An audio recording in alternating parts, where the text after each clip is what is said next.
Strikes are a very popular form of instance endgame content that many players run weekly or even daily for their rewards. They also offer a good balance of comfy familiarity with just enough challenge to keep things interesting, and the Icebrood Saga Fast 5 are probably the most popular.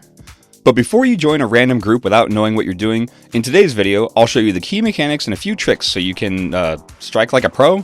Whatever, let's get into it. If you haven't already, I would really strongly recommend heading over to a site like Snowcrows and getting yourself set up with a good solid build, and spend some time practicing it first. I would also recommend you don't join a group looking for experienced players if you're brand new. Keep an eye out for groups in the training tab, or at least those with a description welcoming new players. With that out of the way, let's start with the easiest, Shiverpeaks Pass, aka Icebrood Construct, aka the jumping puzzle one. The jumping puzzle truly is the hardest strike boss here, and yes, I'm going to show you how to actually do it. Yeah, you could just run around aimlessly until someone else reaches the top, at which point a blue beacon with an Ankh icon will appear on the minimap, offering you an instant teleport to the top. But you're here to impress your commander, right? So here's how to get through it. After the dialogue at the beginning, this ice wall drops, and you'll run up a slippery slope for a bit. Bring some blocks, some stability, or a very well-timed dodge to avoid taking the snowball of shame all the way back to the bottom. Make your way up the cliffs ahead, and then hug the left side until you reach this point. Then you can jump and glide across to the ledges on the other side. Hop up a couple steps, and then glide your way around the corner to the right. Assuming your glider showed up for work today, make your way up the next couple of steps, get yourself to the very last pixel of ledge right here in this corner, and... God damn it. Okay, hold on. Get yourself up to the corner and very carefully... Okay, now run up the plank. Then it's just a few more obvious jumps and you'll reach the top. The feeling of satisfaction here is truly greater than being at the top of any DPS chart. And with that out of the way, wait for everyone to make it up here, then go hit the boss until it dies. It'll have a few invulnerability phases and a phase in which you get flushed, but this boss is widely regarded as a frozen training golem. A lot of groups will bring stability so you can even ignore the knockbacks that he does between phases, but you can pretty much just face tank and heal through everything he does. And assuming you're not holding up the squad, you can hop around the map and pick up some chests for some extra loot now too. Next is Fraenir of Jormag. He's also pretty easy, and there aren't really any super noteworthy mechanics here, except that he will freeze all players at the start of the fight and during a midway phase. What a lot of people don't know is that if you stand perfectly in the center of the arena, you won't get frozen. He'll swap himself out for another Icebrood Construct, who also has some invulnerability sections that last about 2 to 3 business days, but otherwise, just wait for Fraenir to come back and once again, hit it until it dies. Now we have Voice of the Fallen and Claw of the Fallen, aka the Coca-Cola Bears. I didn't realize until Janthier Wilds that the Voice and Claws are co-leaders of Coden villages, and the implication that they're fulfilling that role as Jormag's minions is kinda cool if you ask me. It's a good idea to put away pets or mechs because we really want to lure the Claw over to the stack and cleave them down together. Once one dies, the other becomes enraged, so it's ideal to kill them at roughly the same time. Historically, groups would do this by focusing Voice down to about 25%, then switch to Claw. There are always stragglers who get DPS tunnel vision, and condies will keep ticking, so that usually brings them down fairly close together. Voice will briefly phase and jump to the edge of the arena. Everyone always stacks right in front of them and eats their attacks, but if you stand to the side, you take next to no damage. And nowadays, thanks to power creep, a lot of groups employ what I call the unofficial challenge mode strat, which is to just go full burn on Voice, and then switch to Claw, who will always return to the center of the arena once Voice dies. Claw will rotate around and do some pretty heavy hitting hammer attacks in these big 90-degree arcs, but it's generally safest to just stack and heal through the attacks. Now, before we get to Boneskinner, number 4 is Whisper of Jormag. And you know, Boneskinner has a reputation for being punishing and difficult, but I actually think most groups struggle more on Whisper. The fight begins when one person, ideally the commander, inspects the ice, and then everyone gets flung into the air. When you land, you'll have some time to attack, and then eventually Whisper puts point-blank AoEs on everyone, forcing players to spread out. Don't stack these with one another, or they hurt a lot.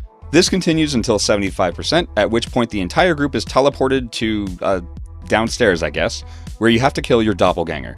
It's a good idea to just use normal attacks here, because this fight is super buggy, and sometimes utility skills have been known to cause soft locks. After a few moments, you'll be returned to the arena, clean out any remaining doppelgangers, and continue attacking the boss just like before. But now, keep an eye out for a pie chart timer to appear over players' noodles. They're about to get the chains mechanic, which are extremely deadly. These will be a blue icy chain tethered between the lucky selected players and the boss. If you get it, do not run around. Any players who get clotheslined by your chain will take a scrit ton of damage. So just keep yourself parked right next to the boss, and when the spread mechanic happens, walk straight backwards so you minimize the risk of clipping your friends. One more note regarding chains: don't stand in the boss's hitbox because you will basically be standing at the point at which all chains converge, meaning you will die a very quick but very painful death. Whisper will repeat the downstairs mechanic again at 25%, but more players will get chains as the fight progresses. He will also have a CC phase, which is best dealt with by your special action key, and he'll occasionally relocate to one side of the arena, and if you see a green circle, stack in it. Finally, after the 25% phase, there's one more new mechanic. Whisper will send a barrage of snowballs outward like you're in a bullet hell game, and they do a ton of damage. If you can do your job at range, you can sidestep them without too much trouble. But most groups will bring a flesh worm, drop it in the center of his hitbox, and it will eat all of the snowballs, so the rest of the group can brain off DPS. Alright, we're at the last one, Boneskinner. Again, he has a reputation, but don't let that psych you out. His mechanics are punishing, but very simple. The number one absolute most important thing with this fight is that you stack extremely tight on your commander at all times, and be ready to move left with them. Be directly in their personal space. Make it weird. The reason for this is because Boneskinner will constantly put a puddle of pain on the ground at each player's feet, and they'll remain on the ground for a while, so if everyone runs around willy-nilly, you're going to run out of arena and have a bad time. So the strat is to stack tight, and as soon as those circles appear, you dodge or walk to the left, or clockwise, around the boss. The easiest cue to look for is when Boneskinner raises his right arm and wiggles his fingers. As soon as you see that happen, just move left. And that's mostly it. Remember, it's just a jump to the left. Do you think they go counterclockwise in Australia? Don't answer that. So at the start of the fight, Boneskinner will point towards one of the torches that surround the arena and do a cone attack. Don't stand in the cone or it will stun you and you'll probably die. A lot of the fight's mechanics actually revolve around those torches, but I honestly couldn't tell you exactly how they work because everyone ignores them. But I do know they make ads or something, I guess. Anyway, the majority of the fight will be move to the left and be ready to res any friends along the way. Boneskinner has a few other attacks to look out for though. If you see him kinda hunkered down like this, he's about to charge forward. Don't be in his way or he'll trample you. He'll then jump back to the center of the arena. He also has a regular leap where he jumps straight up out of view and then comes back. Watch for the red arena-sized circle to fill to know when to dodge or block. It can be kinda hard to see because it's dark red, unlike most attack telegraphs, but it's there. Whenever he returns to the center of the arena, he'll almost always follow that with another cone attack. Same as before, don't be in it or be ready to use a stun break if you get caught with your pants down. And last but not least, he also gets a CC bar.